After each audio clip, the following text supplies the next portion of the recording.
and gents, I've built a network with purpose. It's not always about investing in property. It's about creating cash flow. It's about starting businesses. It's about feeding families. It's about living your why, living your purpose. Standing here today feels like a full circle moment, a moment that honors not just an award I received, but a journey that reshaped my life, my leadership, and my vision of impact. I don't think that there is a single one event which captures the imagination of an investor like an event like this. I want to see people gain confidence and actually be able to invest in properties and really gain a meaningful impact in their lives and be able with confidence to come out and invest and get more involved in the economy and create opportunities for themselves. We're so honored. It's such a privilege for us to continue our partnership that we have with SAPN. We are so proud to be able to see some of the achievements that we have had tonight. Today was so impactful for me as we launched because we saw different levels of winners from the previous Investor of the Year, from beginners, from newcomers, from youth up to big leagues. For me, it's an inspiration to those that were fearful in entering Investor of the Year. I want to encourage everybody to enter for the 2026 Investor of the Year and just see how your story can be told to the rest of South Africa. It is phenomenal. The stories that we hear today, and it's so inspiring that this platform helps entrepreneurs to leapfrog into new opportunities. I encourage you to really come in and invest and really enter into Investor of the Year because it can really change your life. Just go ahead, take the plunge and get in and register. The stories of the winners has been awesome. It's inspiring, and that's exactly what SAPN is about. We are very proud to be associated with SAPN as a company, and we look forward to many, many more collaborations moving forward. Since my journey with SAPN, I've been on a growth path. I have met a lot of people who are also willing to invest in my deals. I have had doors open for me, more opportunities, and I just love being a part of the SAPN community. It was fantastic to listen to the amazing stories that these category winners and contestants shared with all of us. So this is a fantastic journey. We are so looking forward to 2026 Investor of the Year. We want to see who's going to take away all the prizes and who's going to be the main champion. So please get your entries ready and submit. Guys, what an evening here at Villa Bianca, the launch of 2026 Investor of the Year. We have partners, sponsors, previous entrants, even future entrants entering. This is such a great initiative for all South Africans in the property space. So I urge you, take that next step into Investor of the Year, build your profile, because remember, credibility meets opportunity. It's not always who you know, it's who knows you. And we're live. Good afternoon, ladies and gents, and welcome to more round one Investor of the Year judging. I'm super excited to be with you all, and we're going to be together for about an hour, between 1 to 12, talking all things Investor of the Year. So thank you so much for joining us. Please let me know in the comment section down below where you are joining us from. Are you in Joburg, PE, and what city you are going to be rooting for? Please let me know down below where you are joining me from. So ladies and gents, my name is Daniel Kazadi. I'm a property developer, property entrepreneur. And for the conversation we are going to be having over the next hour, I'm going to be one of your judges, taking you through the Investor of the Year competition. So let me know down below. So there's Peter Wessels joining us from Johannesburg. How's it going, Peter? We're super excited to have you join us as well. From Roodepoort, thank you for joining us, Peter. So for those of you that do not know Investor of the Year, this is the fifth edition of the competition. We started in 2018.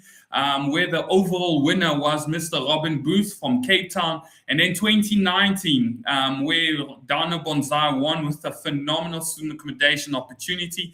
2021, we had Mr. Darren Francis down in Cape Town win it. 2024 was the first woman winner, which was Mrs. Patricia Chitema. Amazing lady, amazing quality. And we are all set for 2026, where you get your opportunity to be the overall winner for the Investor of the Year. And this year, the overall theme is where credibility meets opportunity. And it's not always about who you know, but who knows you, ladies and gents. So please do enter. We've got a few different categories. But before I go on to the categories, please scan the QR code appearing on your screens right now if you would like to enter for this year's competition. Again, most people think you can only enter the Investor of the Year or IOTY if you're doing 100 million rand developments. But ladies and gents, there's different categories. You are judged with people that are in the same lane as you. There's beginner category, intermediate, and most growth or big leagues. But I'll talk about that right now. If you know someone that also should be entering the Investor of the Year competition, telling their stories to other South Africans throughout the country, ladies and gents, please tag them on this video. Please comment, like, and subscribe. If you can, do me a favor, if you're watching on YouTube, on Facebook, please drop us a like, subscribe to the channel, and help and be part of the conversation from the very beginning for the first time. So before I go on to the actual categories, I've got some prizes I would like to announce. First of all, ladies and gents, this is going to be one of the prizes sponsored by the SA Property Investors Network. It's going to be a weekend away at Bakubang Bush Lodge that is valued at 10,000 rand. So if you win the competition, you get to enjoy that. So it's a weekend away valued at 10 rand. So thank you to one of our sponsors, which is the SA Property Investors Network, for sponsoring the weekend away. And in addition to that, I'm super excited. Our CEO went live, I think, a few days ago on Tuesday at the Sapin Mastermind with the main headline sponsor for this year's competition. And you will not believe it's the biggest we've ever had in Investor of the Year history. I'm super excited. I'm feeling actually jealous that I can't enter it, but the competition is a cash prize of 100,000 rand. So you heard me right. So the overall winner for this year's competition, you get an opportunity to win yourself the cash prize of 100,000 rand. And we do not want you to reinvest it, right? So I think our CEO was quite thorough, and he explained it quite nicely. We do not want you to reinvest 100,000.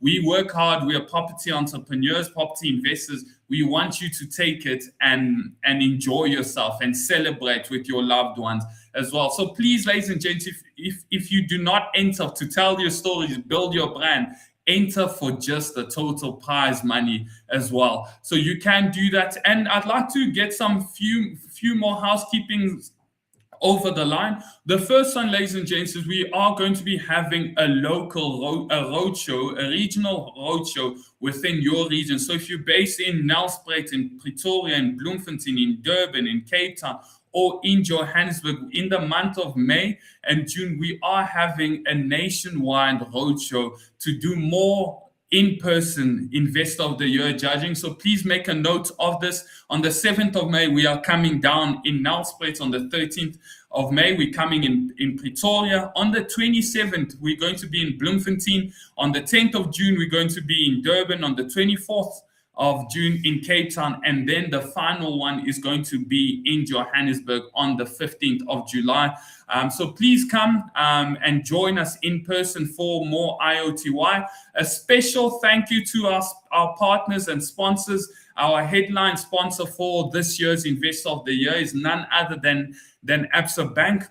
From us to all of the Absa delegates and team members, thank you so much, Absa, for walking with us and being part of the journey where we are hearing the stories of multiple investors and ordinary South Africans changing the courses of their lives using property as a vehicle. So special thank you to Absa Bank for the sponsorship. But enough of that, ladies and gents. For this session, this 1 hour session, we are all going to be listening to other investors that will be getting judged that have entered the competition to sort of understand what their deal entails. But before we go through with that, we're going to meet the judges. So I'm going to bring up all the judges from the back room, and the first judge will be Colette, who is an attorney at BSA Law. But I'm going to let Colette tell you a bit about herself. Colette, are you out there? Hi Daniel. Hope you're well. Can you hear me Blessed, well? blessed. Colette, maybe for those that Fantastic. maybe do not know who you are, do you want to tell us a bit about you? All right, so my name is Colette Swiegers. I am an attorney conveyancer and notary with Bruno Samao Attorneys. And I've approximately 21 years experience in the conveyancing and property finance field. So I am a well-rounded conveyancer, to put it that way, and really looking forward to see what the contestants have in store for us.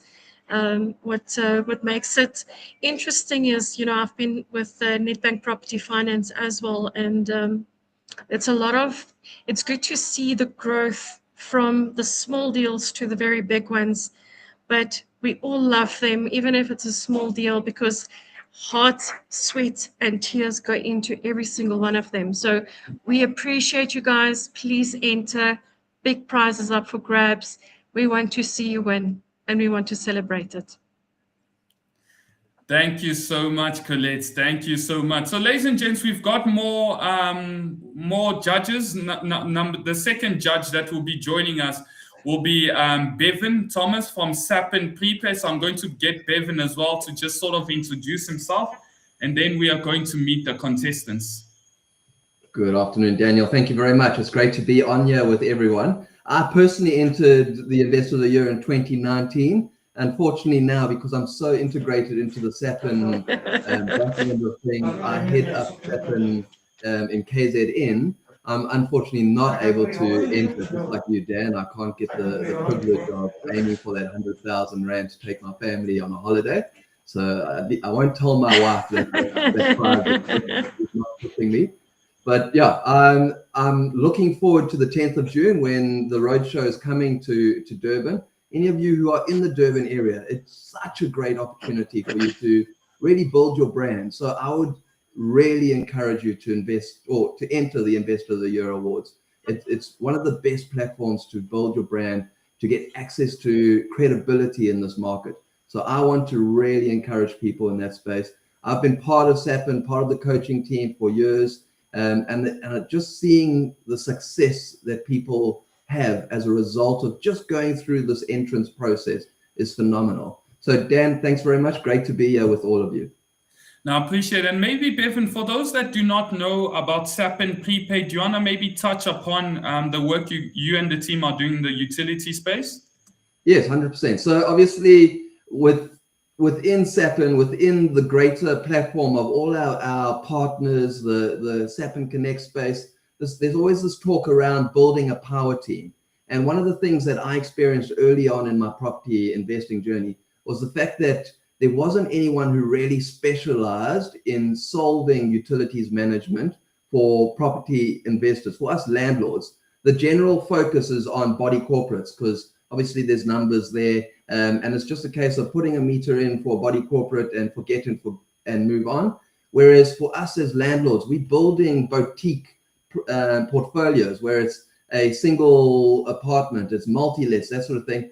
And we need someone who specializes in focusing in that. And obviously through my own journey as a boutique property investor, I've learned what's necessary for us. And we've really integrated a lot of those learnings into how we serve our clients on Sapin prepaid side of things. So again, my favorite tool for managing utilities is prepaid electricity meters, prepaid water meters. Prepaid water meters are by far my favorite. And the reason for that is because if there's a burst pipe, a burst geyser, no one's at the property to pick it up and to find those bursts. The most you're going to lose is maybe 100 Rand that you've loaded onto the meter, and then the meter's going to turn off the water straight away. So you're not going to have any runaway loss on a property. I've seen it where landlords have lost hundreds of thousands of Rand with a burst pipe down the side of the property that no one goes past. And the only way they found out that pipe is burst is through the municipality bill. So to prevent that sort of thing, prepaid water meters, prepaid electricity meters are one of my favorite solutions. And that's awesome. Thank you so much, Bevan. So I think it is time, colleagues, to get to the actual contestants. And the first one we have is Mr. Kenneth. So Mr. Kenneth, I think the rules are, Kenneth, that you get a presentation time of between 10 minutes to go through your entire presentation, and you from start to end. If you need me to go to the next slide, you can just say next, Daniel, and then me and the team will come back for more questions. And ladies and gents, the results of who goes through, please join us next week at the same time, same place, where we will be announcing who goes through the next round. So I think that is clear enough. So Kenneth, over to you. Hey? Hi everyone, can you hear me? We can. Okay, that's great. All right, so I'm Kenneth. Originally, I come from Pretoria. Grew up there, studied there, and that's where essentially I've decided to plant my roots and start my property investment journey. So with regards to the property that we're going to look at, well, just to tell you a bit more about myself, I am a chemical engineer by profession. Studied at the University of Pretoria and later went on to study further in other fields. On top of that, I recently started with SAPN, and I can consider myself a property investor by passion. So this is something I do, something I love. It's something that keeps me up at night, and running the numbers, keeping things going. So that's what I do. And why exactly am I looking into property?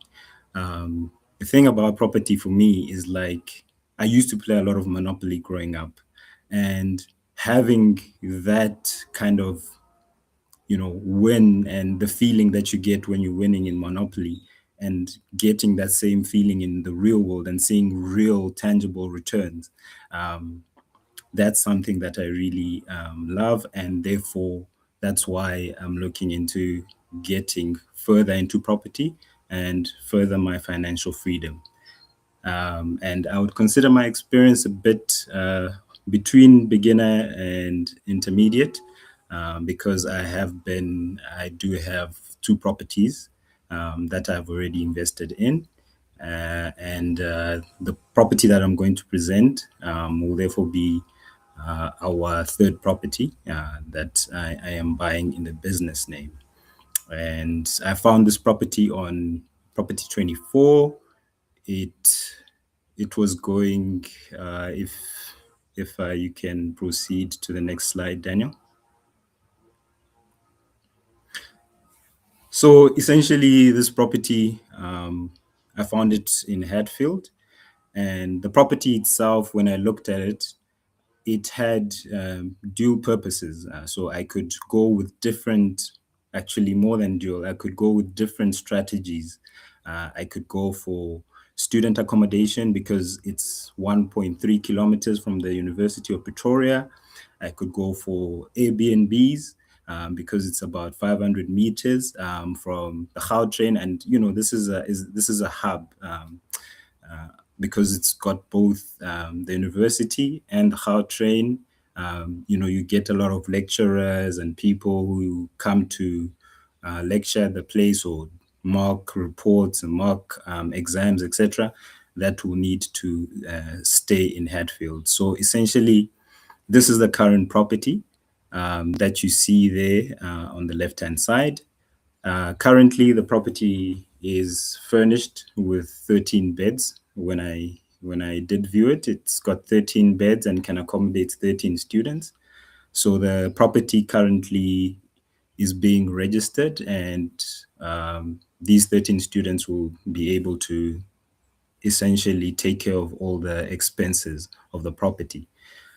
So in order for us to further our dream, we'll start off with the first step, which will be to convert this into a short-term Airbnb, strategy. And this Airbnb strategy will convert the 13 rooms. So you can see currently in the middle there, you'll see it's furnished with a bed, etc. So essentially, we would like to convert it as our first phase of the property investment journey on that property into something similar to what you see on your right-hand side there, having a nice bed, nice shower, and nice, a place for people to sit, cook, and have a meal, etc. So that's the first plan. And later, after we've accumulated a certain amount of, funds, we're looking into converting that into 104 bed NSFAS accredited student res. This is something I definitely can do because my background as well is I come with a development, like I'm also a property developer, because I come from a family that develops property. So this is something I can do, and it's just about furthering our finances to a point where we can fund this or get further funding in order to fund the 104 bed student accommodation.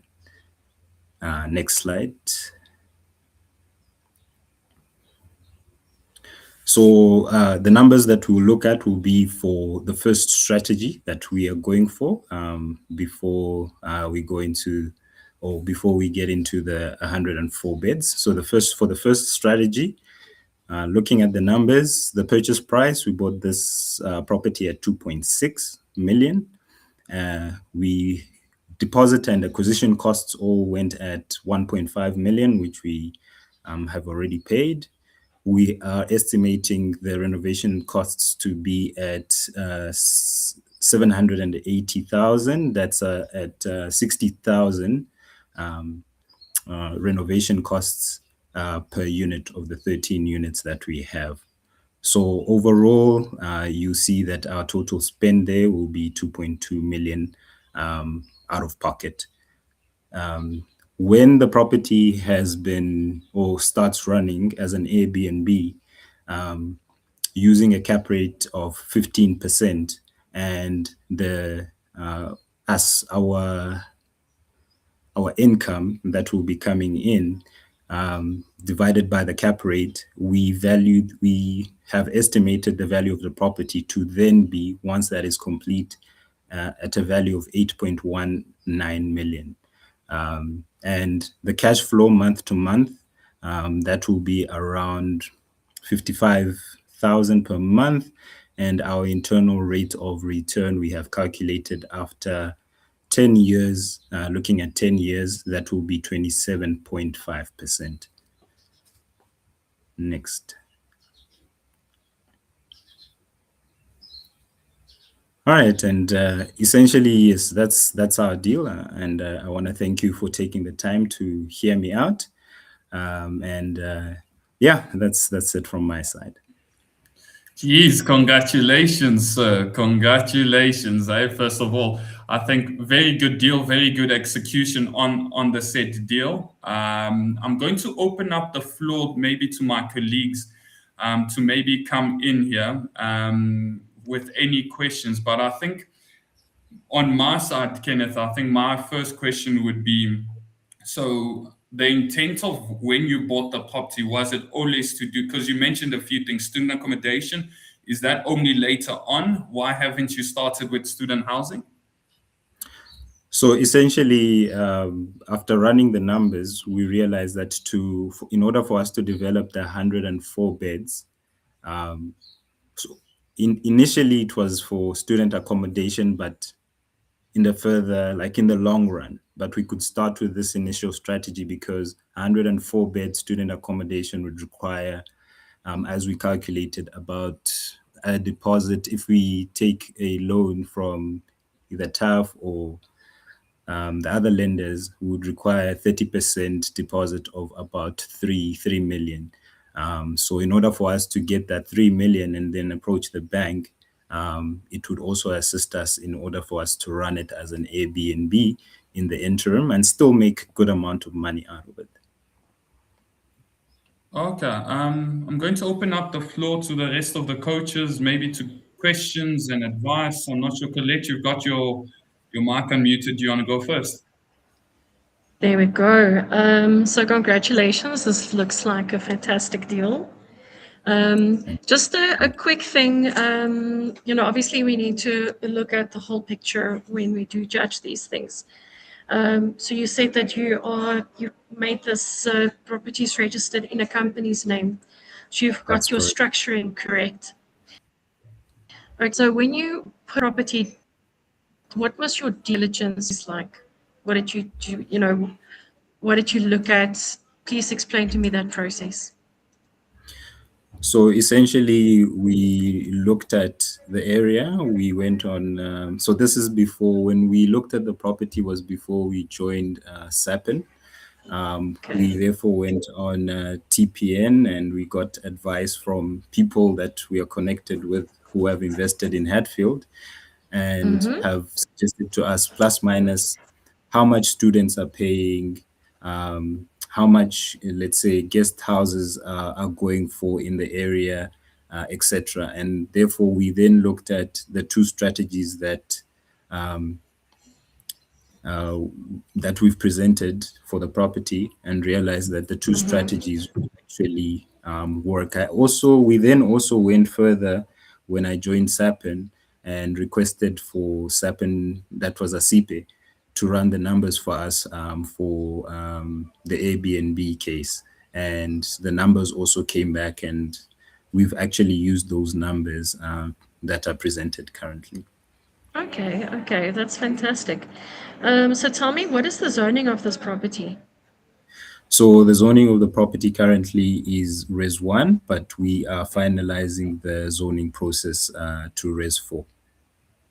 Okay, yeah, that's a very, very nice one. Yes, yes. And then, did you have approved plans when did the seller provide you with approved plans? Is the plans up to date with this property? No, so the seller didn't have approved plans, but we did know that. And because we knew that, and we knew with the advice from the town planner. So when we had bought it, we had gone to before we bought it, we went to our town planner, and the town planner had shared kind of like a feasibility study on his side of what can actually be done on the property. Can it be zoned? How many units can we actually get out of it? So based on what the town planner then gave us, we then proceeded as well. So we can actually rezone and get the building plans approved as well. Oh, so at least you negotiated a lesser amount for that, for the building plans not being up to date? Yes, we did. We did. Okay, yes, okay. That's fantastic. So I'm not too sure if Bevan wants to jump in. Yeah, sure. And so I think it's nice we've got this idea of the zoning being in place, but I love the way that you're looking at this deal from a phases perspective. So you've obviously got phase one where, hey, let's get this building transferred into our name.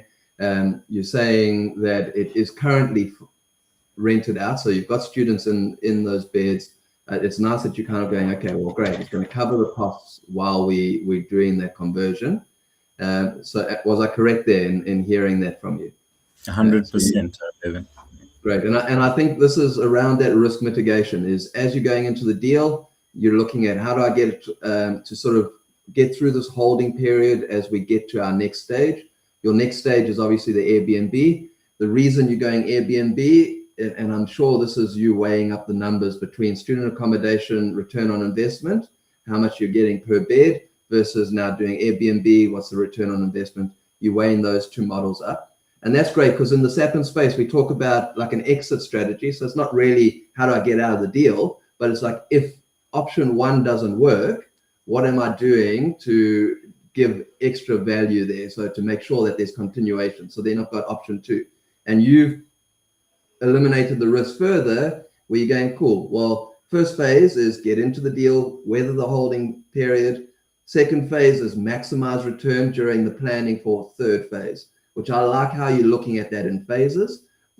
So for me, that's great. Well done in that sense. A question I have for you around it is, at what, I know you mentioned that it's in the transfer phase at the moment. So you've done the offer to purchase on it. It's obviously now gone through for transfer. Am I correct in understanding that? That is correct. That's correct. Okay. How long ago did you start that transfer process?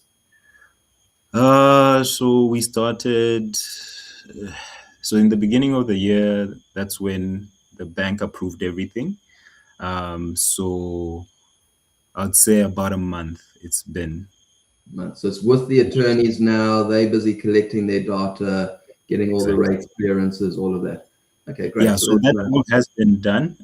Essentially, we're just waiting for registration, and the attorneys have suggested to us that it should be within the next week or two.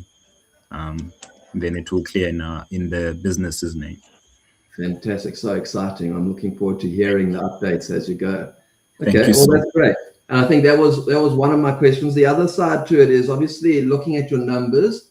So you've got quite a lot going into the deposit, into the renovation and all of that. What is your strategy to raise that finance? Is that a sort of friends and family, angel investors? How are you raising the funds for that cash component there? All right, thank you. That's a good question, Bevan. So essentially, we have different options. Essentially, with the options, we've got option one. We've already got our own properties that are cash flow positive. So the cash flow positive properties can fund me doing the renovation within 4 months and having that complete and ready to run. Option two that I've been working on, so option two, in no particular order, by the way, has been working with Daniel, my property coach, to assist with finding funding through business partners. And that's something that we have been working on. Yes. So those are the options that we currently have. The other option as well, the third option is essentially for us to refinance the property, get our 1.3 million out of it, and just use that 1.3 million to cover the 700 renovation cost. Okay, great. I like what you're exploring there. And I know you mentioned you're a chemical engineer, so you're obviously a numbers-based person already. So a good question for me around that is, how are you avoiding getting into analysis paralysis on this deal? What's got you over the line to go, hey, I'm committing? Honestly, it's the people I surround myself with. If it wasn't for for this network, SAPN network, I would have probably found some way to get out of that deal. But I mean, even for me to join, Colette pushing me, Daniel always in my case, I would have been out of this by now. But honestly, it's the network. Okay, awesome. That's a nice testimony to surrounding yourself with the right people. Yeah, and listening to you, Bevan, and your webinars as well, the encouragement and all the wise words. Yeah. All right, thank you so much, Kenneth.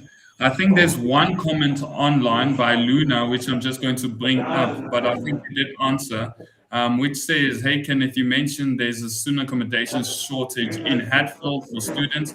So why do Airbnb instead? Who's your target market? I think you did answer it, but in closing, Kenneth, do you just want to address it again? Yes, so essentially our first phase to cover the costs will be students.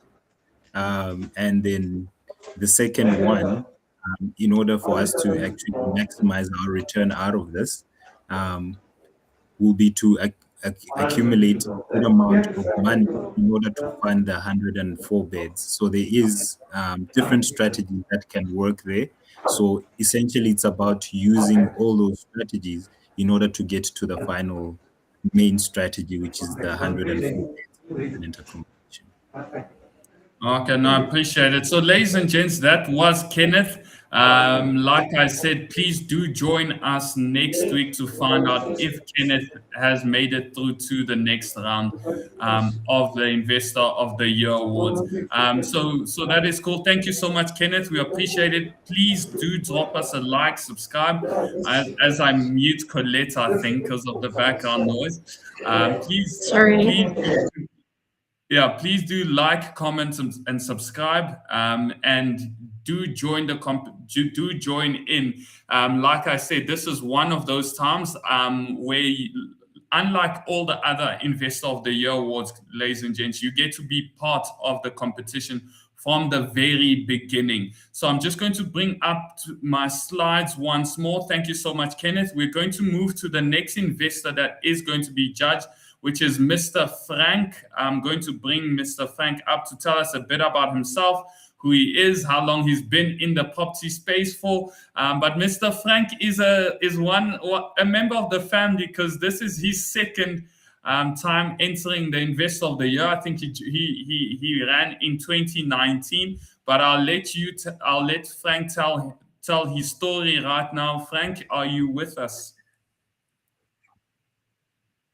Yes, thank you very much. Can you hear me, guys? We can hear you, Mr. Frank. So you get 10 minutes, and then I'm going to come back in, hey? Yes, thank you very much. Wow, what an inspirational story from my colleague here. Yeah, thank you very much for giving me this time, Daniel and the whole Sapin family. I'll try to be as quick as possible regards to who I am. Yeah, my name is Frank. Grew up in Johannesburg, but currently reside in the Eastern Cape in Port Elizabeth, and transiting between the Eastern Cape as well as Canada. So I'm in between two countries, doing business both countries, obviously. So I've always loved property. So, well, I'm married with, for the past 20 years, believe it or not, with the same woman.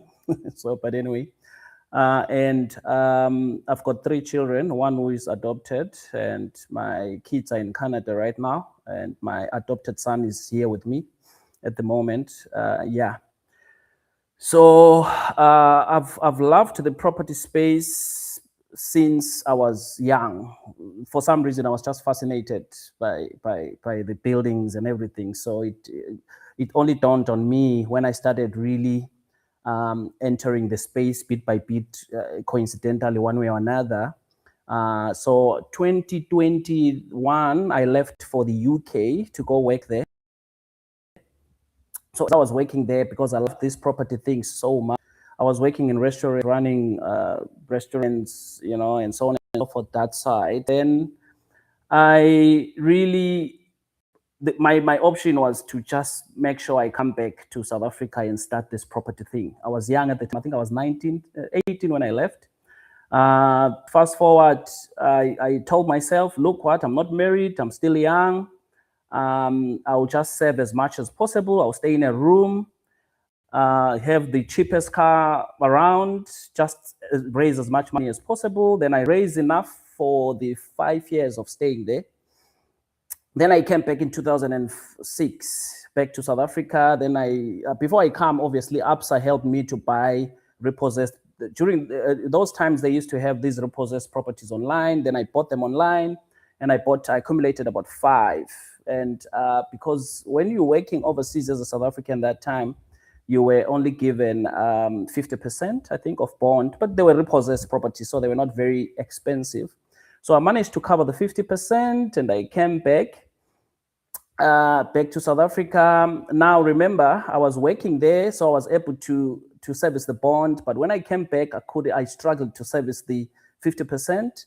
Fast forward 2007-8, I'm back in South Africa. I get married. Then boom, the bank comes knocking, and they took everything. So I had to start all over again from scratch, you know, because now I don't have the income to service the bonds. I don't know what I'm doing. Sapin was not available at the time. It was not existent, if I'll put it that way.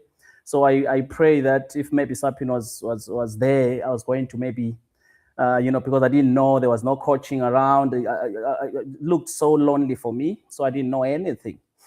Then I started from there, because the only thing we looked each other with my wife in the eyes, like, what can we do? Because we are back in South Africa. We met in the UK, by the way. We're back in South Africa. What must we do? Then we started in 2008 with what we had in our hand, which was knowing how to run restaurants, catering, and all that. Said, okay, having in mind that we want to start property. Let's start where we are, what we know, because we've lost everything.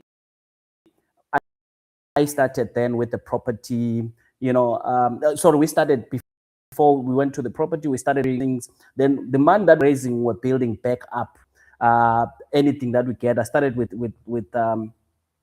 flats in Joburg, flats in PE, bit by bit, you flip them, you move. Then 2 years later, I think 2009, give or take, 2008, 9, then I started now, because my final goal was to be a developer at the end, but I needed to learn more. I registered for NHRSC at the time, that was 2008. Then didn't know much, but started renovating flats, one flat after another, build it up from there, take money there. Then we did whatever we're doing so well in such a way that the companies noticed, and they gave us work to do, to open up restaurants. Then with my background of construction or building, then I brought that to do shop fittings, and we're shop fitting for banks, shop fitting for companies. They are coffee shops, and we run them. The money that we make, we channel it through to our property growth. Fast forward, then we got our land, our first land in PE. Then we built a first house. Then the house was flipped and sold. Then we moved from there, from 2 to 3 to 4 to 5 to now. Now that we're flipping properties, while in between we're still doing projects for companies. Then now we want to do developments. Then we saw a niche here in PE and other places where we can do a small little mini complex of 5 units. Then we started doing that. Yeah, then now we moved fast forward bit by bit until we started doing gated communities of 15 and so on and so forth. Yeah, now the overview of my deal is 3 years ago, I'll say 2.5 years ago, we saw this land right here at the heart of Bay West Mall in Port Elizabeth. Bay West Mall is one of the regional malls that we have, and that place is still developing, is coming up. So we approached the owner of that land. I've got a story for him. We know each other from a long time ago, but I was growing at the time. So he said, when you're ready and when I see that you are ready to do something big, I'll give you something. Then 10 years later, 15 years, I went back. That's a story for another day. But other than that, then we managed to get this land and did all the work that is necessary to it. Is prime land, very, very prime.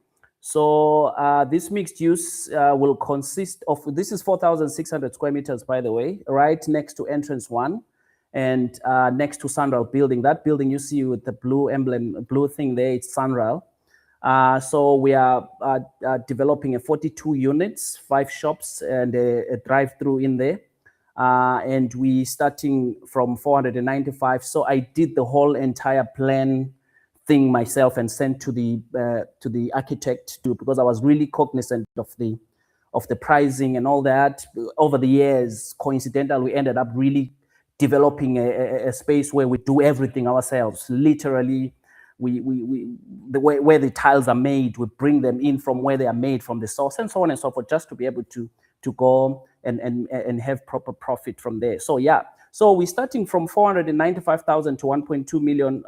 So we've got about 15 studio units. We've got about 6 one-beds, 15 two-beds, as well as 6 one-bedrooms. And we've got 5 shops, space for a coffee shop, and we are going to do a laundromat there, and so on and so forth. So as we speak today, we've been working on this land for the past 2 years. We're only launching in 2 weeks' time, the pre-sales, but we're already 50% sold, which means the market is telling us that we are in.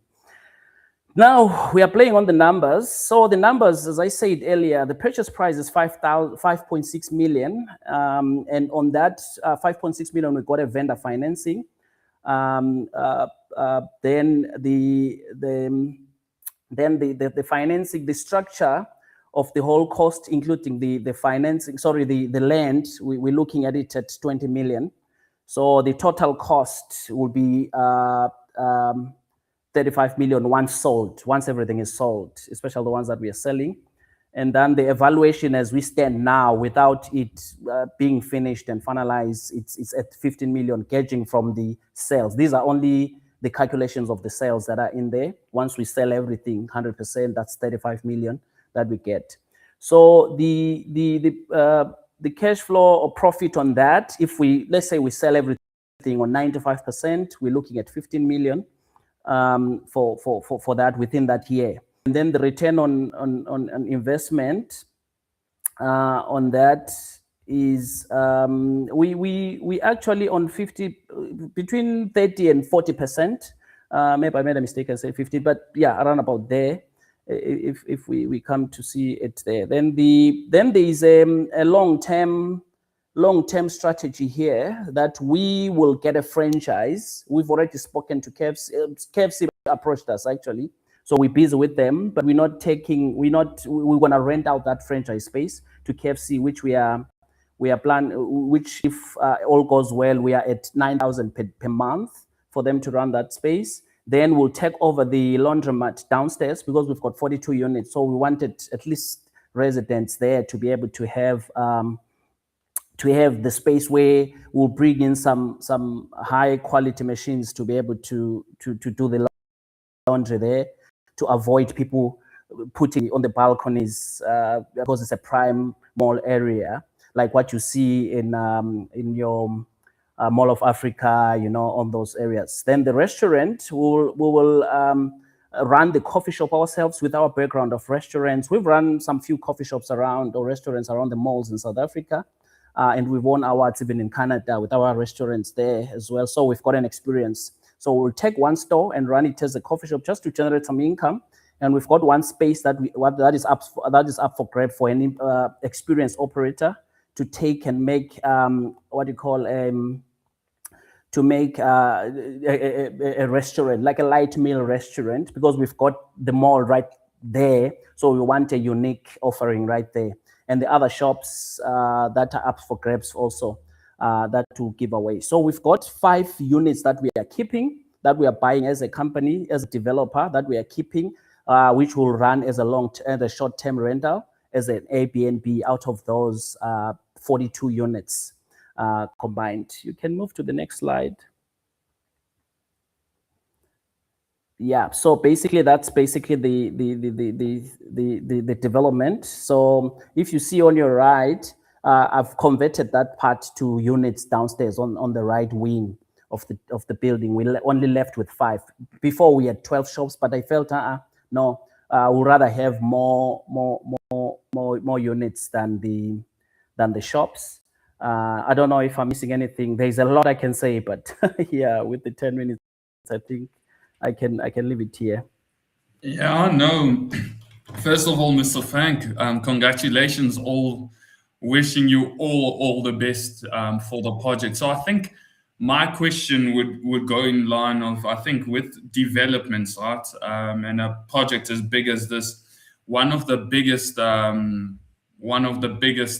call it things you need to watch on is your costings and your pricing to make sure it doesn't get away from you.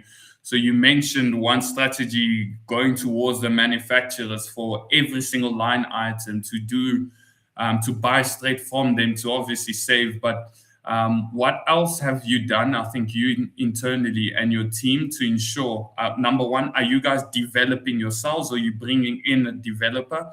And if you are bringing in a developer, what sort of strategies have you put in place to sort of negate those costs from running over, is my question to you. Huh? Yeah, that's a very good question, Daniel. Look, we all-in-one development over the years, the past 20 years, we ended up, fortunate or unfortunate, coincidental, we ended up developing everything ourselves because we had so little money and we have this project of 5 million and no one wants to give us money. Then we ended up finding strategies. So coincidental, we ended up really developing our own team. So we got our full-blown construction company with over 400 team members that obviously when we are off season, they go and work for these big companies, they come back. So now they are wrapping up to come back. So we all in one, we do our own in-house civils work. We've got a civil engineer guy who used to work for Marion Roberts.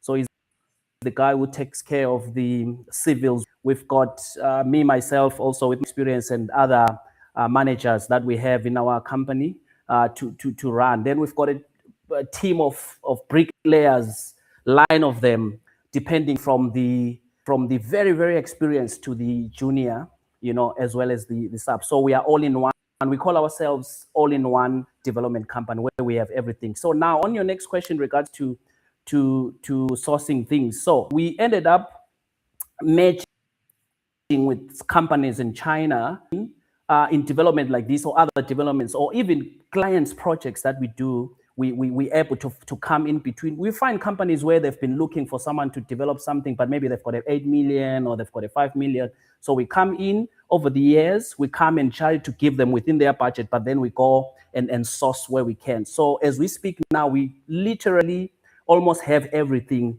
to do with this development, your finishes, your kitchen, your tops, everything ready to go. We've got about 3 shipping containers that will be coming on board once we break ground soon. But I'm saying, so all that part is taken care. Myself, personal, I'm flying out in because they've been doing all the things behind the scenes. So I'm going next week to finalize the things so that So we've got also a warehouse in Boksburg where things come, all the things go to Boksburg, because it's very expensive, guys, to build here in South Africa. Like the profit for developers, if you are lucky, 10% or maybe 5%. Us, believe it or not, we end up on 40%. As far as, is it Colette said he wants to work with Nedbank. Nedbank here in PE, they call us when they are stuck, when the houses aren't finished, because they know our pricing is insane and it's not done anywhere else. We know it. We do the hard labor. So we've got guys, or Craig and all those guys that call us, say, yeah, we've got a ambitious person who didn't know anything, but they tried to put everything to the build, and now the house is stuck, it's not finished. Come and finish it for us. So we come in and see and go overseas and bring things and finish. Everyone is happy. We get the money we get. Then we take that, put it in our development. So we use it for ourselves and we use it for other companies and so on and so forth. Yeah. No, it would be interesting to see your bill of quantities, eh? If you do for the future rounds, I'd like to have a look at your BOQ. So bill of quantities, because we are so we've got a bill of quantity surveyor who does the normal pricing that any bank can, just in case we go past, someone can continue with the project. Just go with the South African pricing. Myself, I do my own bill of quantities from how many bricks. That's the one I want to see. Then I match it. So that bill of quantities will come saying 25 million. Me, I know mine is 15, and no one can say no. I'll present it to you. And we've done it many, many years for Bayete Capital. We've done it even for Billion Group. We've done it for what? For many companies, when they are stuck somewhere, one way or another, then, and for our development. So our profit, that's how we're able to move projects like this. Otherwise, it's not doable. It's very, very expensive. Yeah. If it was coincidental. It's not something. It's not that I woke up in the morning and say, let me go look. So the circumstance over the years pushed me to go that way.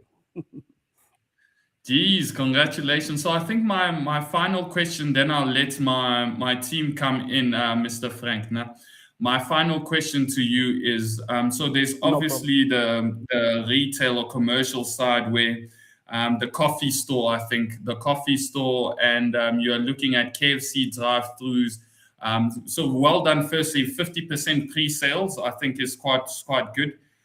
Good ratio on the residential. On the commercial side, what work have you done before you've breaking ground to ensure that there is an appetite from the KFC, from the coffee store? I think the coffee store, you said you are running it on your own, but the KFC and the other shops, have you had those lease agreements signed and commitments from the retailers? Yeah, because that part of town where we are, where the Bay West Mall is developing. Everything, PE land is done. Everyone is moving this way. And the fact that next door to us, just on your left, 2 blocks on your left, there is massive $500 million hospital that's coming literally just next door.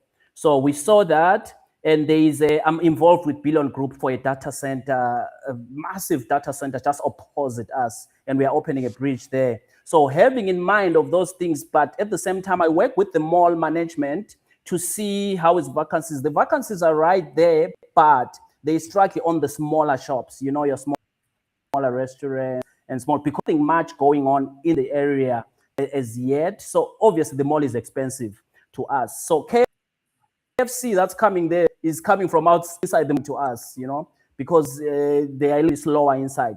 So we combined all that. As I said on my presentation, we're supposed to have, I said, okay, to be safe, let's lower it to at least 5 shops that are manageable, meaning the laundromat will use it for the residents and for people coming. The coffee shop will run it ourselves. The restaurant, I've spoken to a restaurant. We're not going out to look for someone who's gonna come first. We sign the list. No, we are hand picking experience. We don't want to be changing and chopping, and after 1 year someone fails. So we want an operator that we know in PE, that people drive to them. They cook very beautiful food, light meals, affordable. So those are the operators that we're looking for. We're willing to negotiate with them so that at least they get even 2 months free rent or whatever, so that we have an operator who knows. So we're not after just just getting the first one who comes, then we're happy we sign. No, because we don't want to be chopping and changing. And we're reserving one open space there, maybe if all goes well, for a doctor's office or something, because remember we've got a hospital coming next door. So those 5, I thought it's going to be a defensive, and we're not selling those spots. We are in-house, you know, we're not selling those commercial spaces. So we're keeping it in-house. We'll run it to the company like rent, we'll run the coffee shop, and so on and so forth. Yeah. And I appreciate it, Mr. Frank. I'm going to open up to Bevan and Colette just for final bits of questioning, and then we're just going to go online. So Bevan, Colette. Maybe I'll jump in first this time. So Frank, fantastic story. I love the journey that you've been on. Obviously, some hard knocks that you've had, but I think you've basically banked those learnings and got up quickly and really gone to the races to thrive. So well done. I think it's an inspirational story, because I think a lot of people would have those sort of struggles and then give up. So you've continued to pick yourself up, and you can see that it's integrated into your journey. I've got 2 questions. So my first question is around how have you managed to do that 50% sale before going live with your going to market? Yeah, no, when we were preparing the development and people know you, they ask you, what are you doing now? So the 1 bedroom units were bought by one guy who bought from my apartment. He's in the States, but he comes to South Africa. So he bought about 2 from my other developer. So when I was doing what I call, the corporate called me to go do, you know, those 8-year renovations that you come and do. So they looked for companies and no one could give them the budget. So they said, Frank, can you come help us in that development that you did for the renovation painting? So when I was there, I bumped into him. He's like, oh yes, I lost your number. Okay, what are you doing now? I said, no, we're busy with this development. He said, send me the details. And when I sent that, boom, he signs for the whole 1 bedrooms, you know. So as the other 3 that came my way, then we appointed an agency, and then 3 weeks ago, 1.5-ish ago, that agency put those things on their what do you call, on their timelines, on, you know, preparing the packaging, and they just tested on the property 24. The property 24 resulted in another 10% within 2 weeks. Then we removed it because we were preparing behind the scenes, everything. Then those sales went through to the banks, and most of them, they've got the 100%, because we've worked hard to just package the development with the banks. So those came as word of mouth from people that know us around, and this one tells this one before we go to the market, because now we are 50%. We are only launching next week after Easter. Can you imagine what will happen if we let it go for the next 1 month, 2 months? Because what we did here in PE, there is a demand for There is a missing middle. People have been pushed out quite significantly. There is a bracket that end up going to the rental market because they can't find anything that they can afford. The government can't, they are too rich for the government, they are too poor for what's available on the market. So that we wanted to give good quality prime to that bracket. And I was very, very, very critical regards to pricing. So all these learnings over the 20 years and bringing in these things that we are bringing, these porcelain tiles and all these things that we are bringing in, is to do exactly that, to bring the price. There's nothing in PE that has been sold for $495. It's not possible as a studio. It starts from at least $690s or upwards, at least. Your 3-bedroom apartment here in a prime area, at least you're on the 1.4s, at least. You know, so we made sure that we work hard on the pricing and giving that to the buyers. So the market is telling us, without even going to the market, we're already 50%. Some are reserving. As I live here, I'm going back to the mall. There's people that came from Joburg. They want to buy 2. You know, it's just this one telling this one telling this one, then word of mouth without even going to the market. So that's my answer. Jeez. Yeah, no, word of mouth is quite powerful. Because we've run out of time, Colette, just one, if you have any more questions, Colette, or do you have enough to make a conclusion? One question. Just one. So obviously, you know, seeing that there's shop, you know, there's offices, I mean, shops, restaurants, and obviously the units. What was your parking ratio for this development? Just going to mute myself. Yeah, I don't have the ratio on me, but we've been approved already. So the architect worked out with the bylaws. I don't know what they call them. So we've got about 80 parking spots. So which means, in other words, we've got the 3 bedrooms will get your 2 bedrooms will get give or take 1.5. And because we still have about 900 square meters left for play area for the kids and all those things, you know, that the grass green area. So for the parking, Colleen, we are right next to the mall, like literally at the mall. So what happens, some people will park, but the people that are coming to these shops, the restaurants and all that, there is a lot of parking around apart from us. So we've got about 30 extra parking spots for people coming to the shops. The residents will park at the back alone, not distracted. They've got a boom gate. They go there. They don't see what's going on in front. What you see in front of you with those cars, that's where the retail people park, you know, in front, except maybe that section on the right where we'll block it off for only the residents because there's apartments on downstairs there. So the parking ratio was scrutinized by you know what they did? They sent us to pay an engineer, a traffic assessment engineer. We paid like 100 and what thousand just to get an assessment of traffic and, you know. But anyways, yeah, so we've passed through. It was a painful journey to convince the municipality and all that. Took us 6 months, I think, to pass that stage. But we are sorted. We have plenty. Really amazing. Really, really amazing. I'm really impressed with what you've provided us. And I'm actually looking forward to see, you know, how this develop. But, you know, like you said, there is this small gap of people that cannot get FLIS because they earn too much, but there's nothing in the market for them. So I think you've hit the hot, you know, the hot spot and the right spot for especially those income earners. Yeah, thank you. Jeez, congratulations. And also before I close, what we're seeing also with this analysis, we see a lot of people, but we want to try and block that too. We see a lot of people that are investors buying now for rental stock because what's available in the market, someone wants to do BNB. So we're going to make 30% Airbnb and block it off so that we allow these long-term people that want to stay longer there to have, you know, their home and not have next door always, you know.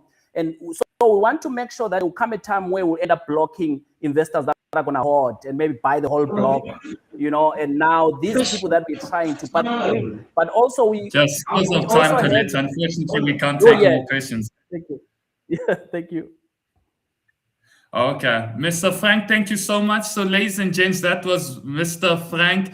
If you do want to see Frank go to the next round, please do vote for him, right? You can comment Frank to this post as well, or Kenneth as well. please do that. And next week we are going to go live to announce who made it to the next round. So if you want to know if Frank made it, Kenneth made it, you join us next week. But a special thanks to our judges as well. Bevan, thank you so much. Bevan, for those of the people that do not know where they can find you, you want to maybe give final words, and the same for Colette before we then do a closing. Fantastic. Thanks, Dan, for having me here. And yeah, I mean, well done to Frank and to Kenneth. So good to hear their journey here. And from SAPN prepaid side of things, yes, the way that you can find us is go onto the SAPN website. On SAPN website, we've got a great page for all of the Power Team partners called SAPN Connect. You'll be able to find our contact details on there. Awesome. And then the last one, Colette. Thank you so much. This was really inspirational with both Kenneth and Frank. So yeah, I think from me, if anybody wants to get hold of me, I am at Bruno Samal Attorneys, and email address is colette@brunosamalwalaw.co.za. But looking forward to the rest of the round one. Now, awesome. So thank you, Colette. Thank you so much, Bevan. So ladies and gents, you also are able to still join the competition. Like I said, there's different categories. Do not be afraid of Frank's deal or of Kenneth's deal. There's a beginner category, intermediate, most growth, and other categories as well. Please scan the QR code showing on your screen right now, or even tag someone you think should enter the competition, that you feel their story needs to be heard by other South Africans and other individuals. And if they're doing some beautiful thing in the property sector, some of the prizes includes a weekend away at none other than Bangu Bash. So it's going to be a weekend away valued at 10,000 Rand. And the big main prize, ladies and gents, that if you are not willing to enter for anything, you get to stand a chance to win 100,000 Rand cash. That's going to be the total prize money, the biggest in IOTY history. So please do join, and please drop us a follow on our Facebook page. So if you search Investor of the Year on Facebook and the SA Property Investors Network, for those of you that are joining us on YouTube, please drop us a subscribe and drop us a like. Click on the like button, share it with the people around you. And for any corporates, anyone that would like to partner with Investor of the Year, it's the best decision you can make, because you stand a chance to get your brand in line with some of the biggest companies in the property sector, like an Absa Bank. Please do email Alani. So she heads up the entire competition. So you can email her at alani@sapropertynetwork.com. So that is the end of our housekeeping. Ladies and gents, from me to you, thank you so much. Join us next week to find out who has made it to the next round, and for more Investor of the Year judging. From me to you, thank you so much, and see you next week.